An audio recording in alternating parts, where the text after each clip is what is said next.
Welcome back. All right, so no overtime tonight because there's no games in California, no shootouts either. So yeah, West versus East. What have we said? The East has the West's number. Honestly, if you're of the gambling type, I am not. This might have been kind of easy money with that idea, in your brain and saying, yeah, no, East teams are just ahead of Western teams this year. We don't know why. Starting off with Calgary and against the New York Islanders. What's interesting is the Flames come into this really needing a win, and it looked like they might get it. So it was Markstrom versus Sorokin. Toffoli fires wide on an early chance. Nelson then couldn't bury one in close. Backlund has a net feed that's blocked. The shots on net are 2-0 for the Flames at 5.5 minutes. And the Flames were dominant in the first half of that period, and it would continue. Wallstrom has a rush chance that deflects out. The Flames press with 9 minutes left, and they would get a goal. It's Backlund from Huberdeau and Mackey at 11:16. A great pass by Huberdeau to set that up.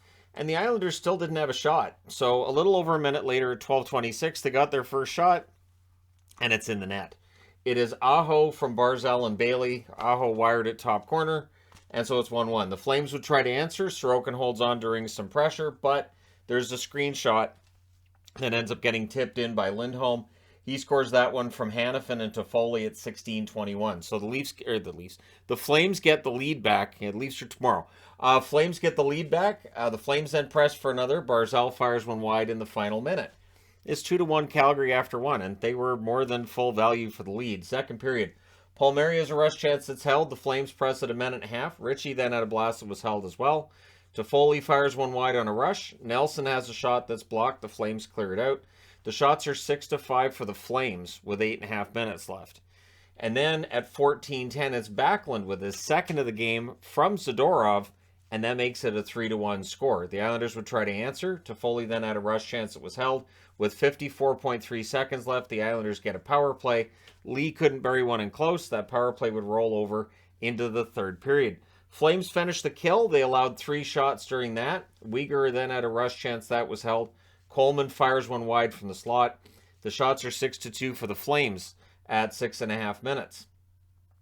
Things get pushy after hold by Markstrom, and that was after Bailey's denied. The Islanders are pressing, and all of a sudden a switch was turned on.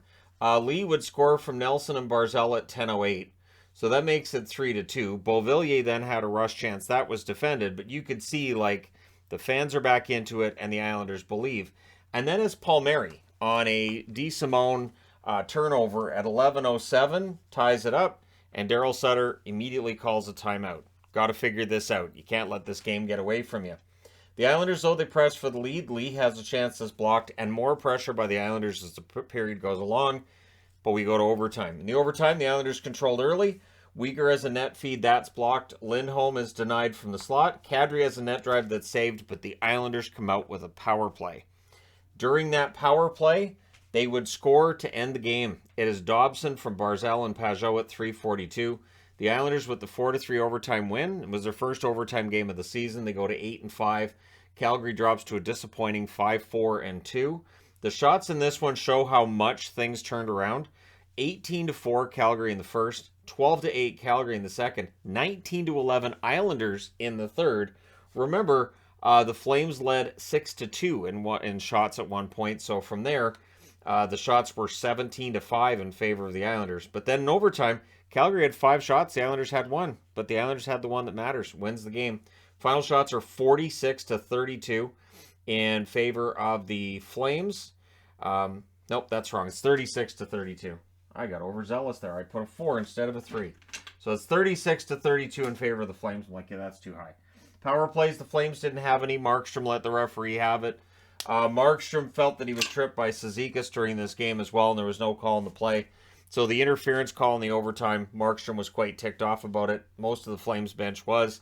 The announcers were confused as well. But the Islanders bury it on their second opportunity. The hits were 33-28 in favor of the Islanders. Markstrom saves 28 out of 32. Sorokin saves 33 out of 36. So for the Flames, it's a tough break. They went into the third period up by 2, and they lose the lead. They're a Western Canadian team. I guess it's kind of what they do now, and we just have to kind of make peace with it. All right, next up, St. Louis in against the Boston Bruins. And I really thought at parts of this game that St. Louis was going to steal it, especially in the second period. But we'll start with the first because that's how the games work. It's Binnington versus Ullmark. They had a nice moment of silence before the game for the recently departed Peter McNabb, who played for the Bruins for a long time. Again, I did a career video on him.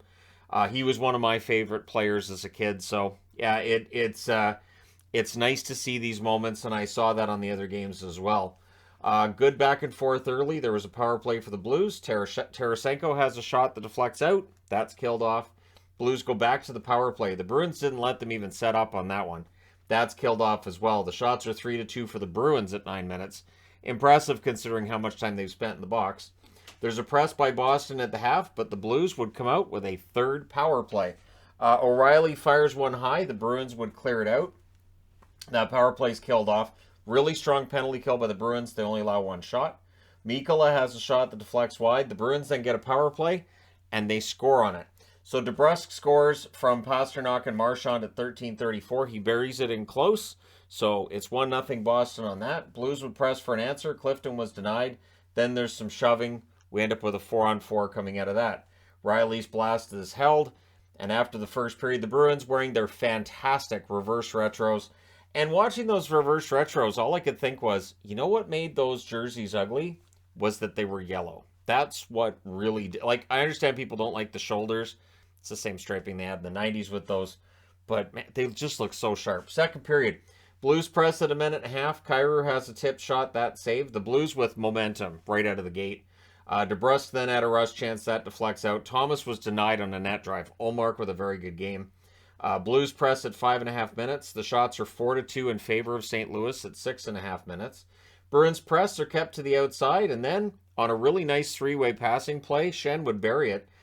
From Kyrou and Krug at 11:37. And Torrey Krug, considering he used to be a Bruin, he isn't very nice to the Bruins. I tell you, he wasn't getting along with him. He ended up getting a penalty the whole bit. Doesn't he remember? Anyways, all kidding aside, Bergeron's then denied from the slot. Bruins press with 6.5 minutes left. Kyrou had a bit of a fast break. He lost the handle on the puck there. The Bruins would press with 2.5 minutes left. But coming out of the second period, scores tied at 1. This is anybody's game. In the third, saw it at a net drive. That was defended. The Bruins press at 1.5 minutes. Clifton couldn't bury a rebound in front of the net. The shots are 5-2 for Boston at 7 minutes. Riley has a shot deflect wide. Neighbors couldn't bury one in close. The Bruins would get a power play. DeBrusk had a net drive. That was held. And then Bergeron. Great pass by Marchand. They've done this hundreds of times. It's Bergeron from Marchand Krejci at 12:45. And yeah, Bergeron's not going to miss that one. The Blues then press with 6 minutes left, but at 16:28, Frederick, it was a screenshot, kind of goes through Binnington, and so Frederick with his first goal ever against the Blues, it's only his third game against them, and that makes it 3-1. So the Blues pull the goaltender with about 3 minutes left, with 58.5 seconds left. The Blues call a timeout. They were unable to solve Ullmark. Your final score is 3-1 in favor of the Bruins, who with those beautiful reverse retros go to 11-2. St. Louis drops to 3-7 on the season. The shots, 14-6 Boston in the first, 9-8 St. Louis in the second, 15-11 Boston in the third. Final shots, 37-26 for Boston. Power plays, St. Louis 0 for 3. Boston 2 for 2. The hits were 33-21 for St. Louis. Binnington saves 34 out of 37. Ullmark saves 25 out of 26 and continues what's been a remarkably good start to the season for Linus Ullmark. So yeah, Boston wins yet again, which I'm sure everybody will be happy about. Last game of the night, the Oilers and the Capitals, and this lived up to all the hype. If you wanted to see Ovechkin get on the board, you got it. You want to see McDavid with a beautiful highlight reel goal, you got that too. So it's Skinner versus Lindgren. Obe-Kubel was in the lineup for the Capitals because they need all the skaters they can get, so don't put guys on waivers because the Capitals will just keep grabbing them up. If they have the cap space, they'll just keep grabbing them up. Early test is passed by Lindgren. McDavid has a net drive. That's broken up. Puljujarvi has a chance that's held. The shots are 3-2 in favor of the Oilers at 4 minutes. The Oilers press at 6.5 minutes. There was a near miss for Tyson Barrie in close. Hyman had a shot that was blocked. Gustafsson with a rush. That was tipped wide. Milano thought he scored, and they actually stopped and indicated goal, and even the app told me it was a goal, but the puck never crossed the line. Crossbar and down. So that was a near miss for him. And then he had another one his next time out. His next shift, he had a near miss there too. So Milano all around the net, can't get the puck in the net. It feels a lot like when he was playing with Calgary before the season started when he was on a try with them. He had opportunities, just couldn't bury it. It just wouldn't quite go for him. Jensen has a shot that deflects out. More posts for the Caps were going on too. They had, I think, 3 or 4 in the first period. Johansson has a shot that deflects high. Apparently this year it's Johansson or just Mojo. It's fine. Strome would score, though, at 18-15 on a turnover, and that one counts. So Strome opens the scoring. The Caps get a power play with 1 minute and 28 seconds left. There was a shorthanded 2-on-1 for McDavid. That was saved by Lindgren. So the power play rolls into the second period. Not a lot of time to get the power play to work, but the Caps make it work. It's Strome with his second goal of the game from Kuznetsov and Gustafsson at 26 seconds. He buried that one in close. They all count just the same, so it doesn't matter how far out you are, how pretty they are, they all count just the same. And the Caps, it looked like we're taking control up by 2. So the Oilers really needed to get that next goal. Dowd has a chance that's held in close. We end up having 2 minutes of 4-on-4, which benefited the Oilers. McDavid would score from Draisaitl and Barrie at 8:33, and it was one of those beast mode goals where McDavid's like, all right, fine, it's going in the net. And then it goes in the net. And it feels like McDavid just wills it in there. So that gets him on the board. Draisaitl then had a shot that was saved as the Oilers are looking for the tie. The Caps press. They're kept to the outside. The Caps then get a power play, and 9 seconds later it becomes a 5-on-3. You can't give a 5-on-3 to the Caps with the fact they're in a slump and they really needed the win tonight. Kuznetsov scores during the 5-on-3 from Strome and Gustafsson at 12:25. The Oilers would kill off the 5-on-4. And then Nugent Hopkins scored from Hyman at 14:10, 6 seconds after the 5-on-4 ended. He bats that one in out of the air, and it gets the Oilers back to within a goal. Caps, though, they go back to the power play, and it is 26 seconds after the goal by Nugent Hopkins that Ovechkin gets yet another. He's up to 788 now. He scores from Gustafsson and Kuznetsov at 14:36, and it's a one-timer from, as I put it, just his spot.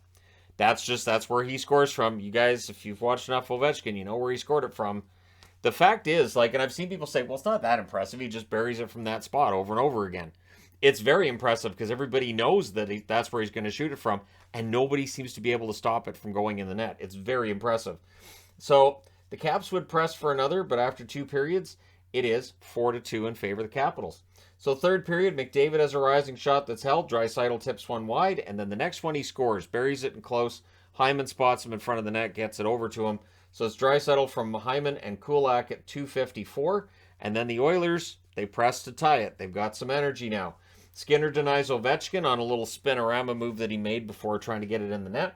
Nurse then had a net drive that was defended. Shore had an opportunity around the halfway mark. He couldn't bury that. The Oilers get a power play. That leads to a shorthanded rush chance for Jensen. That was saved. And Washington kills it off. The Oilers press with 4 minutes left, but with 2:21 left, the Caps get another power play. And the penalty kill, which at times over the last couple of years has been great for the Oilers. Tonight, it was a problem. Crossbar for Ovechkin, but then on a rush opportunity, it's Kuznetsov from Ovechkin at 18:09. So for Ovechkin, that's a goal to go with an assist to go with the goal he had earlier. I'm just looking to see if he had another point. He didn't. But yeah, that's scored on a rush and makes it 5-3. Now, in the Oilers' defense, as Skinner is leaving the ice for the extra skater, Nugent Hopkins scores to make it a 5-4 game from Nurse and McDavid at 18:54. So for McDavid, that's another point in his 500th game. I think they said it's 221 multiple point games he's had. It's ridiculous. So good game for McDavid. 33.1 seconds left. The Oilers call a timeout. Whatever they discussed during said timeout doesn't end up being enough for them to come back. So your final score is 5-4 for the Capitals. They go to 6-6-2 with a much-needed victory. For the Oilers, it's a disappointing loss and a 7-6 record for the Oilers. Your shots in this one, 10-9 Washington in the first, 14-6 Washington in the second, 14-7 Edmonton in the third as they desperately tried to make the comeback. Final shots 31-29 Washington. Power plays the Oilers 0 for 1. Washington 4 for 5. So, yeah, special teams, which have been the bread and butter of everything Oilers, really sank them tonight. The hits are 20-15 for Edmonton. Skinner saves 26 out of 31. Lindgren saves 25 out of 29. And, so trips back east apparently not helping Canadian teams. And the Canucks are on an Eastern swing as well, which gets started tomorrow. So we'll see how that goes. Let me know your thoughts in the comments section below as always. Don't forget to hit like and subscribe if you're browsing your way through, you just happened upon this video. Thank you guys so much for watching, for all your support. I will talk to you again soon.